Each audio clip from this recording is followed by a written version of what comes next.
The NBA playoffs start the second week of April, with the NHL playoffs scheduled to begin immediately after. Whether you're looking to raise the Stanley Cup or lift the Larry O'Brien Trophy, we've got the deal for you. Postseason subscriptions are already a great deal at $219, but with this early bird special, we're slashing it even more to just $177 each, and you get the rest of the regular season for free. Between now and Sunday, welcome April in to 9th, partner WagerTalk with your Extra, favorite final NBA or edition NHL of the handicapper and week get their here. I'm your host, NHL Dan or Alexander, NBA best reminding you bets no all matter the what way through sport the you're finals. cashing in on, that money No is all coupon going to is needed. spend the Head to the homepage same. of your And favorite I know the guy WagerTalk we're or Sports talking Memo to expert up and here at finish the the top NBA is and just NHL glued to postseason his with a bang. ESPN Plus, probably ISO'd in on golfers and the one shots that you can get there. It's Andy Lang. He's going to talk a little bit of NASCAR. Then we're going to have Moneyline Matt on talking UFC 287. And then Tokyo Brandon's going to shut it down. Who doesn't want a little KBO, a little NPB action? We're just welcome in to First Pitch for Thursday, April 6th. I am Drew Martin, joined today by Jimmy Adams, Tony Mejia, and Jeff Michaels of WagerTalk and SportsMemo.com as we are talking the full 3 games on today's afternoon and night slate. Actually, singled out games on the night slate, so likely going to get a lot of handle here. And we can start off with Jimmy Adams, guys, straight off of a plus 60% profit in 2022, and he's on a 6-1 run right now. On the diamonds for Jimmy, we got big game breakdown for you. We'll come back around for your best bet. I think we're heading a mile high here with the Nationals and the Rocks. What are you looking to do in Coors Field today, buddy? Seasons. Not yeah, just we this sure season. are headed to Coors, and I'm going to look I don't know for what this it one is to go up and over with the this total team. He's sitting going to be at the winner. 11 It wasn't right a now, great Drew. week for So Stenhouse statistically, Sports. these two teams have been two of the Formula One, lowest scoring Sergio teams in Perez baseball had so malfunction far, in his but car, I think that's about to change with really ruined his race the because that Rockies was finally happening in getting to practice. play It at gave him a Coors. bad So we all qualifying know run. Coors, the most hitter-friendly Wallace park had in a all tire of getaway baseball. on a pit And if his stop, first start was this any was actually more indication, dangerous Josiah than it Gray was is funny. about to But a get team teed member off on. not wearing a He looked helmet like horrible in fell his over the first wall start. He gave trying up to 5 grab a runs, loose tire. including 3 Don't ever do long that balls again, in just please, 5 sir. innings of work for the Braves. Christopher I Bell understand bombed it into was the William Braves, Byron. They tried to blame Ross Chastain. while the for the Nationals accident, aren't but scoring upon many replay, runs, Ross they're doing Chastain a was very literally good nowhere job near of him. putting the ball in play. But Washington has yes, the it's Denny 6th Hamlin best and the pit strikeout stop rate in penalties. all the So majors. his team screws They're up a pit going stop. down via the Again, no strikeouts just surprise there. 6.8 times per But then, of game. course, Kyle he gets Freeland, caught he may have pitched well in his first game, but I think he's due for some regression here. each other to blame. That was on the road Denny in a Hamlin just very keeps messing up these pitcher-friendly pit park. stops, That was and at it's really Petco. affecting his And get him at points home, and it's and a his whole finishes in different these races. story. These, He we only laugh had at him. one These are strikeout while really facing affecting 21 batters. what happens to his and points his at the end of velocity the was season. below So 90 Denny miles Hamlin, per hour, and he just I'm didn't sure this miss will not many be the last bats. time That's we kind of a visit recipe him for as a higher Stenhouse scoring, in Award my winner opinion. for his pit stop penalties. The Nationals also have all right, Andy, so what do we got cooking up 356 this week? weighted We're on in base Bristol, average and it's a and little bit different this week, 121 as I WRC believe we're plus looking at a versus dirt lefties this season. track. So explain what kind of different nuances maybe we'll be seeing with that, and then, of course, we got a best bet for the folks. But Bristol this weekend, what should we expect? More. The over is 4-1 in the last 5 meetings. I kind of enjoy the Bristol dirt track, and I have to commend NASCAR because they tried something different. This has been a Start here, afternoon action in Coors. We've seen some movement in this one sidewise, as well as the Rocks and the Nats get after it. Tony, coming to you next, man, and I believe we're heading out to the singled out night game. A little bit of a degenerate special feel in the NL West, Dodgers and Diamondbacks. What are you looking to do here, Mejia? Outside of the NBA, this is your only action late.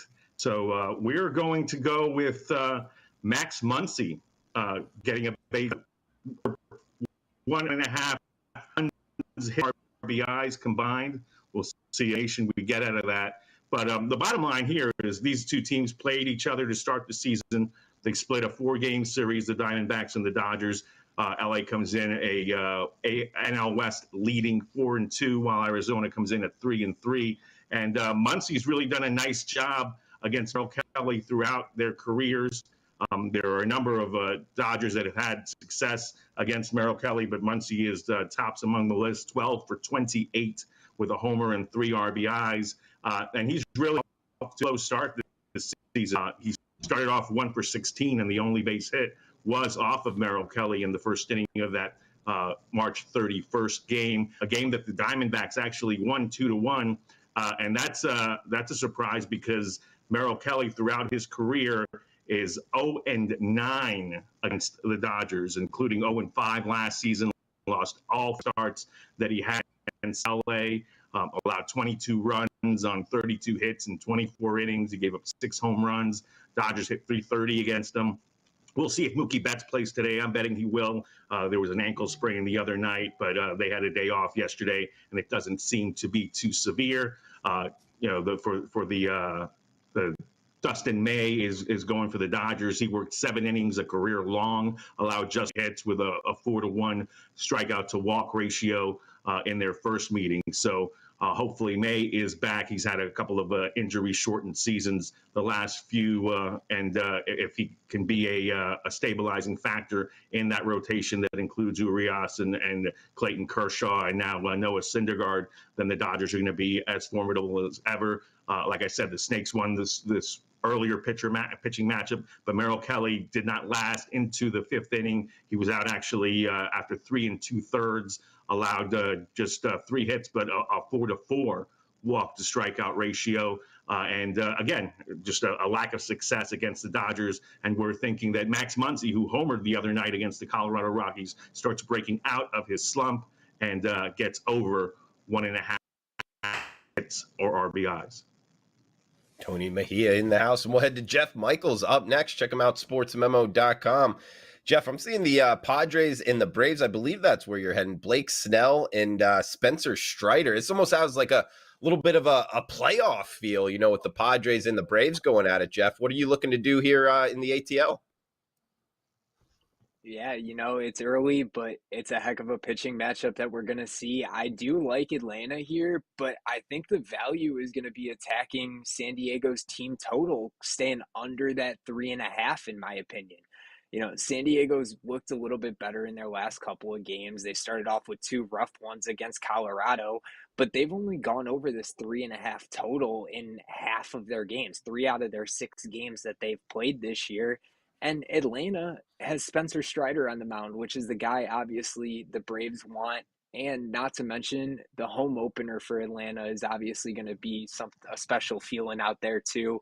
So having your ace on the mound for that one's going to be a big thing. Strider went 6 innings in his opening start. He only gave up 3 hits. He walked 3 batters, but he struck out 9.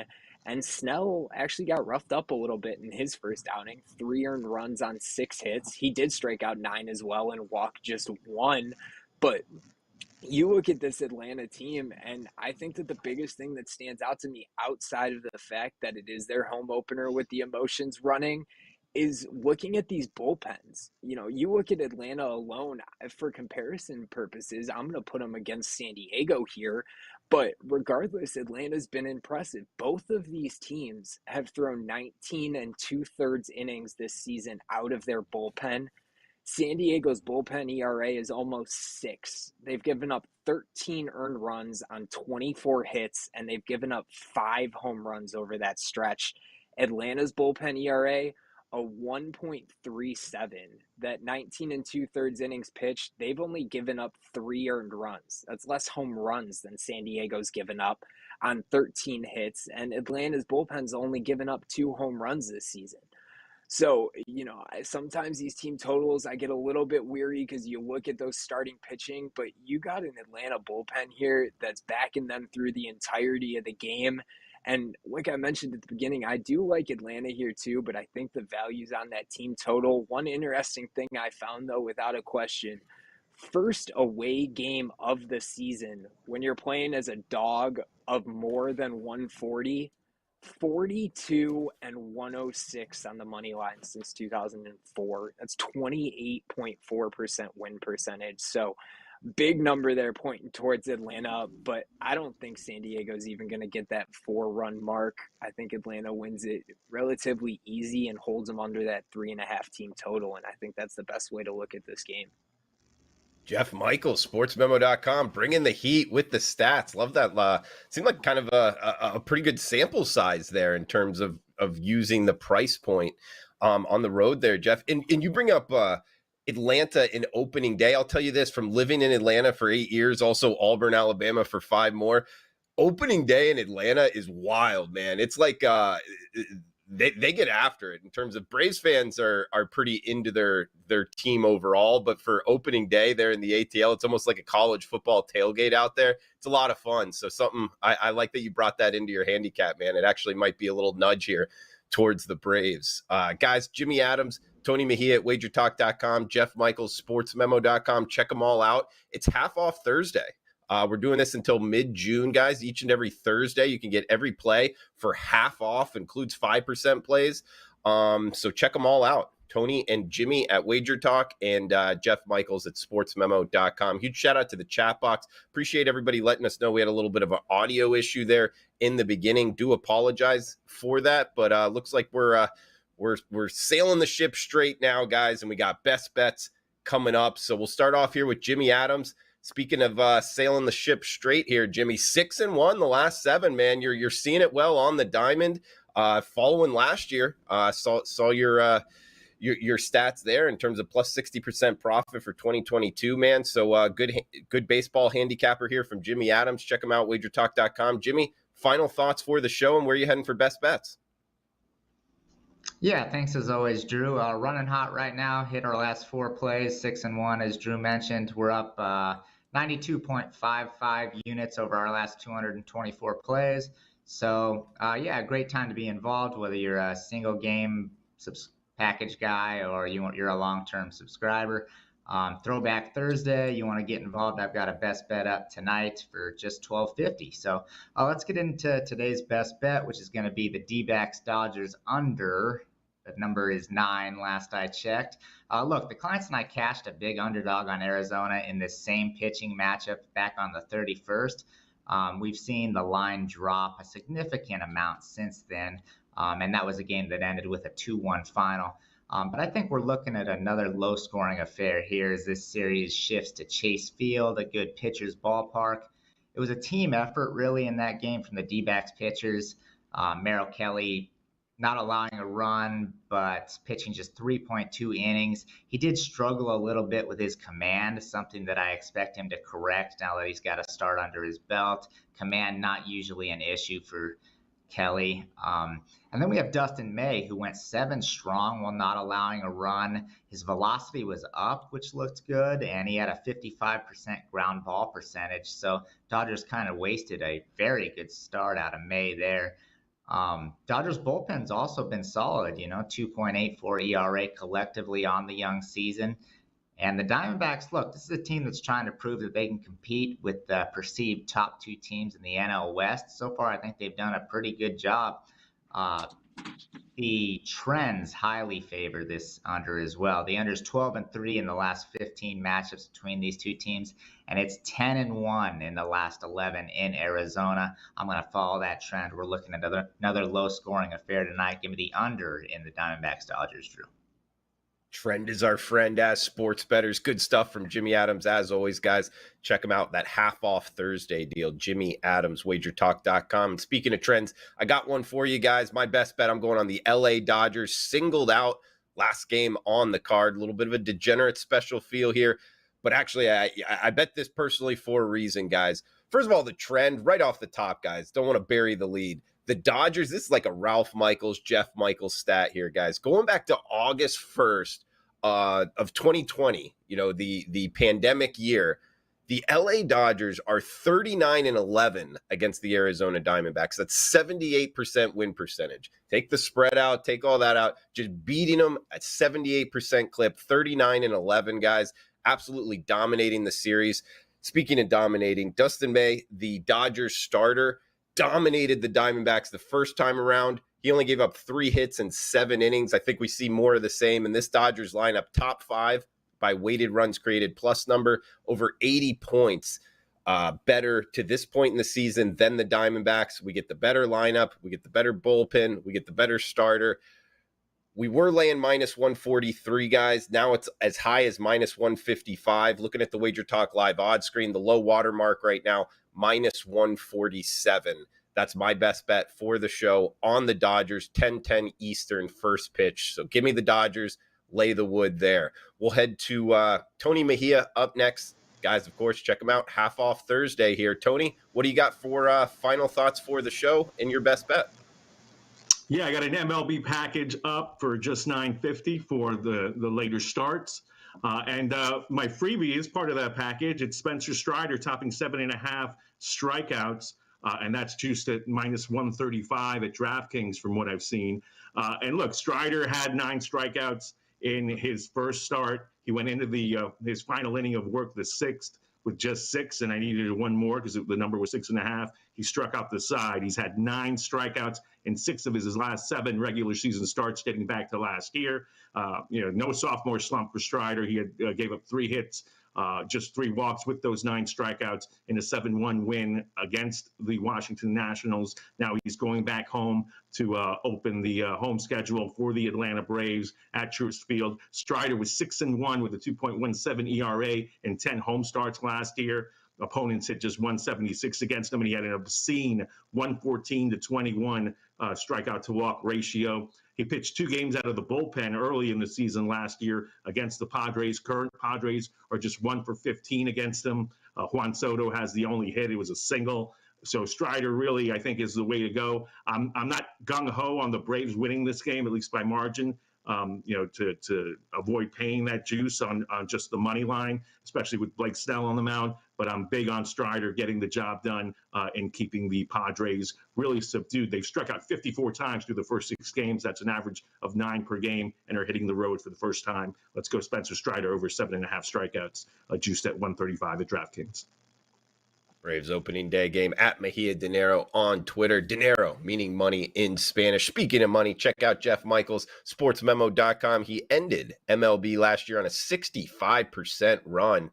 He's got a playoff, again, half off, guys. Jeff Michaels at JM Sports CLE, C-L-E at the end there. Jeff, final thoughts for the show, and what do you got for best bets? Yeah, guys, I'm looking forward to it. I actually got 2 packages up for you guys. Got a big MLB one, and I do have an NBA action one going tonight too, if you're still following that as we near the playoffs. But for my best bet, guys, I'm leading back to something that was mentioned or alluded to earlier, and Josiah Gray's struggle this season. I'm looking for Josiah Gray to stay under 4.5 strikeouts tonight. And there's a lot of things that go into it, in my opinion. One of the things Jimmy alluded to earlier, Colorado's playing their first game at Coors Field. And you look at Josiah Gray's last start, we already talked about it, was not a great start, not something you want to repeat. He did manage to go 5 innings, though, against that Braves team, and still, he only recorded 4 strikeouts. You look at this Colorado team, sure, their strikeout percentage is noticeably higher than a majority of the teams, but you break that down a little bit further, 33% of those strikeouts have been against left-handed pitchers, but less than a third of the at-bats have been against left-handed pitchers. So definitely a bigger margin there against the lefties. They've fared better against the righties. But I think that the big question mark here is if Josiah Gray can even get to that 5th inning, which is what Jimmy kind of alluded to with all those runs that I think are going to be scored and this tee-ball kind of session that we're going to see tonight in Coors Field. I don't think he even makes it long enough to get the opportunity to secure 5 strikeouts here. So I like Colorado, their home field, home air, and I don't foresee Gray being able to stay in this game long enough or having the strikeout capabilities of sitting down 5 batters in this one tonight. Yeah, Jeff, I like where you're going with this, and what it's about a minus 120 price tag on the under, unless you're seeing out there something better. But what I wanted to bring up is Mid-Major Matt. I remember him last year's first pitch show. He was on a trend of the opposing pitchers in Coors Field were hitting like a ridiculous rate towards their strikeout prop on the under. And I think you touched on it because the length that they get when they're pitching in Coors Field, keep in mind, guys, we're talking about the away pitcher. They're not used to pitching there. The manager usually has a short leash on them anyway, Jeff, right? Like that's a huge part of this handicap, right? Yeah, absolutely. And, the amount of runs that you see, he gave up 5 runs in that last outing. If he gives up 5 runs tonight, I don't see him making it to the 5th inning. So, we'll see how long you can even last, I think is a big part of that as well. Yeah, Jeff, great stuff, man. So looking at the under of the strikeout prop there, Josiah Gray, the away pitcher in Coors Field. You just heard it there from Jeff Michaels, under 4.5 Ks, -115. Tony Mejia, Spencer Strider, over 7.5 strikeouts, -135. Jimmy Adams, as we're making our way up here, Dodgers and Arizona, the Diamondbacks under 9, -115.